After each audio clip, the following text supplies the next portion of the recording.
bisa mengimani. Saya waktu minta dibelikan Injil sama bapak saya juga dipukulin sama bapak saya.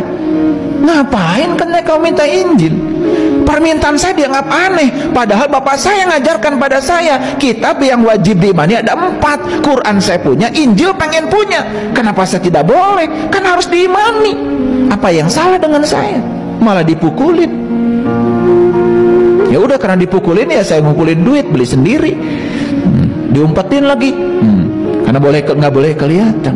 Seperti itu kita beragama selama ini, tidak berimanlah kepada kitab-kitab Allah. Ini tertulis di salah satu rukun iman, di urutan yang ketiga.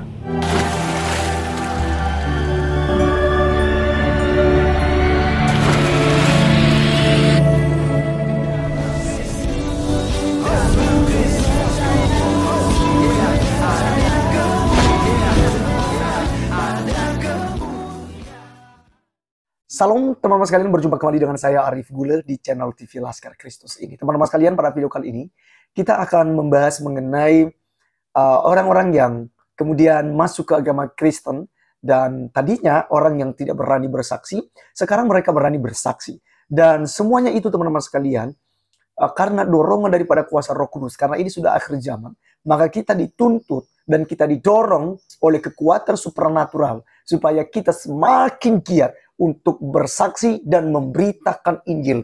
Artinya memberitakan kabar baik. Teman-teman sekalian, ketika kalian melihat tadi video di cuplikan di awal, di mana ada seorang di sana yang murtadin ya, di mana dia sebelumnya berasal di agama Islam, dan mereka punya rukun iman itu di urutan ketiga, harus beriman kepada kitab-kitab Allah dan kitab-kitab yang terdahulu seperti Taurat, Zabur, dan Injil.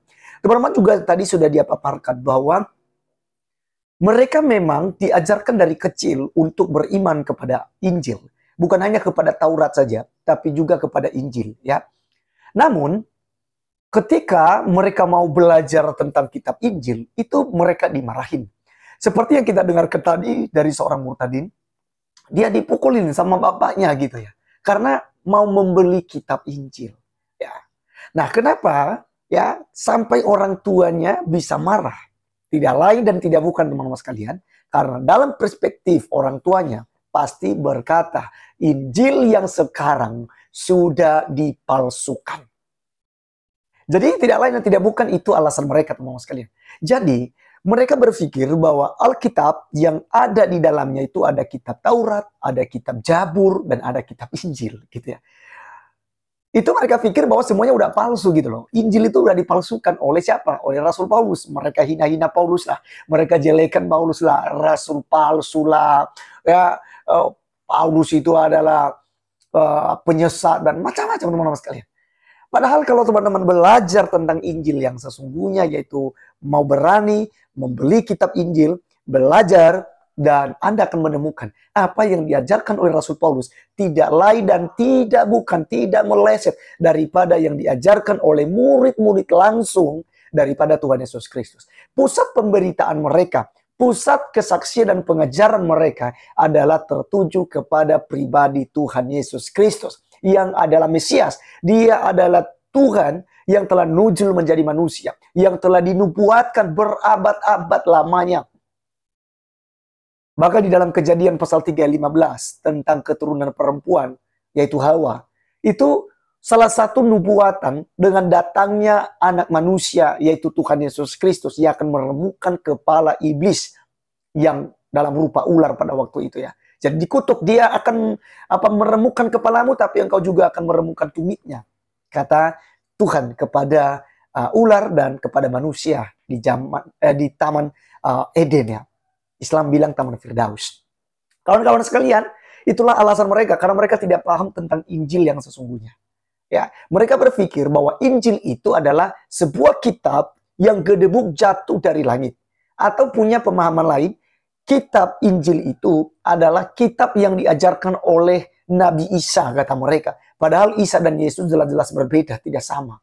Bukan pribadi yang sama. Bisa saja mungkin pengen menyamakan, tapi tidak sama. Karena dari kelahirannya saja udah beda. Ya, di bawah pohon kurma, dengan di kandang domba di Bethlehem ya, di Efrata. Jadi tentu saja berbeda antara Yesus dan Isa. Nah, kata mereka Injil itu yang diturunkan kepada Isa. Jadi diajarkan oleh Isa. Mereka tidak tahu bahwa dalam perspektif Kristen, karena Kristen lebih dulu daripada Islam ya. Islam muncul di abad ke-7. Sementara orang Kristen sudah dari abad pertama. Nah, dalam konteks berbicara masalah Injil, Injil yang dimaksudkan adalah pribadi Yesus Kristus. Itu Injil kawan-kawannya. Jadi buat teman-teman yang Muslim, ya, tolong jangan punya perspektif buruk. Karena dalam perspektif Kristen itu, ya, Injil itu adalah pribadi Yesus Kristus. Dimulai dari mana? Dari nubuatannya, ya kan? Kemudian kelahirannya, ya, dia menjelma menjadi manusia. Kemudian pelayanannya, mujizatnya, kematiannya, bahkan kebangkitannya pada hari yang ketiga, lalu kenaikannya ke surga, dan kembalinya nantinya di akhir zaman. Jadi Injil yaitu keseluruhan daripada kepribadian Yesus Kristus itu. Itu Injil, dan semua dimuat di mana? Yaitu di dalam Injil Matius, Markus, Lukas, dan Yohanes. Bahkan di surat-surat Rasul Paulus yang meneguhkan, yang memperjelas lagi tentang keempat Injil itu. Nah, jadi teman-teman sekalian, Rasul Paulus tidak pernah menipu-nipu, tidak pernah memutarbalikkan, tidak. Tapi apa yang diajarkannya adalah masih ya berkesinambungan dengan apa yang diajarkan oleh Tuhan Yesus dan yang diajarkan oleh murid-murid langsung dari Tuhan Yesus itu.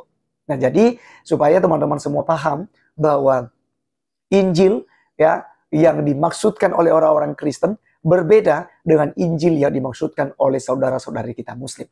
Nah, teman-teman sekalian, memang sakit untuk menerima kebenarannya. Karena selama ini sudah mendarah daging bahwa Injil sudah dipalsukan.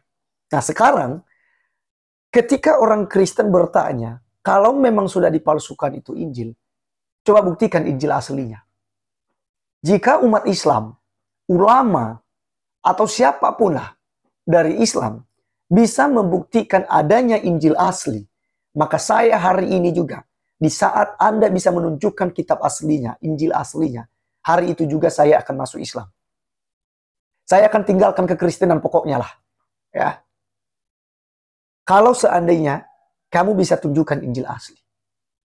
Nah, selama ini kalian hanya menunjukkan dan mengutip-ngutip Injil palsu yang ditulis di abad 11, yaitu Injil Barnabas, yang sama sekali tidak diimani oleh orang-orang Kristen. Penulisannya saja di abad 11. Kalau penulisan Injil Matius, Markus, Lukas, dan Yohanes, itu tidak jauh kawan-kawan dari kematian daripada Yesus Kristus. Berkisar 50 tahun ke atas. Dan itu sudah saksi mata. Artinya, dalam penulisan Injil itu, saksi matanya masih ada semua. Dan manuskripnya juga masih lengkap. Maka, teman-teman sekalian, apa yang mereka fitnahkan bahwa Injil sudah dipalsukan, kemudian Rasul Paulus itu adalah rasul palsu, semuanya itu adalah fitnah dan semuanya itu adalah kebohongan. Justru yang palsu, yang kita anggap sebagai palsu adalah kitab yang datang kemudian. Ya, apalagi ajaran yang memutarbalikkan tentang apa yang sudah tertulis di dalam Injil sudah 6 abad dimiliki oleh orang Kristen. Artinya begini kawan-kawan ya, Yesus Kristus itu mati di salib.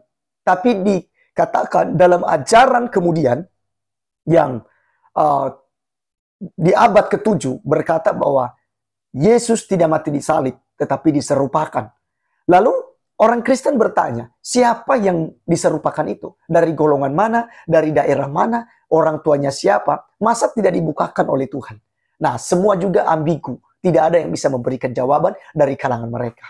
Ya, jadi berani berkata bahwa tidak mati di salib, tetapi diserupakan, Anda harus juga bisa memberikan bukti yang otentik.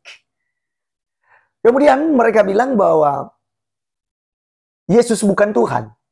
Mereka samakan dengan nabi mereka, yaitu Nabi Isa. Itu juga keliru. Karena Nabi Isa memang nabi. Nabinya umat Islam. Lahirnya di bawah pohon kurma. Yesus Kristus adalah Tuhan kita, lahir di kandang domba di Bethlehem. Jadi tentu berbeda. Kemudian sisi lainnya, Isa ya, yaitu cucunya Imran. Ya, neneknya Hana, mamanya Maryam, saudara Harun, karena Imran itu adalah orang tua daripada Musa dan Harun. Ya. Sementara teman-teman sekalian, Tuhan Yesus Kristus berbeda. Dia punya nenek adalah Anna, ya. Kemudian kakeknya Santo Yoakim. Jadi jauh berbeda teman-teman sekalian. Dan dia bukan sejaman, ya. Maria, ibu Yesus tidak sejaman dengan Musa dan Harun, yang adalah anak daripada Imran. Jadi teman-teman sekalian memang jauh berbeda antara Isa dan Yesus Kristus. Maka kita harus berani menyatakan itu. Makanya sampai pada hari ini saya tidak setuju dan saya tidak suka pakai juga ya, dan sebutkan ya tentang wafatnya Isa Al-Masih di kalender. Karena Isa pasti beda dengan Yesus. Tidak sama. Nah, jadi teman-teman sekalian, biarlah informasi ini boleh menjadi berkat buat kita. Dan juga kita paham antara perbedaan antara Isa, nabinya Islam, dengan Tuhan kita, Yesus Kristus. Sekian video kali ini, sampai ketemu di video berikutnya. Tuhan Yesus memberkati. Salam.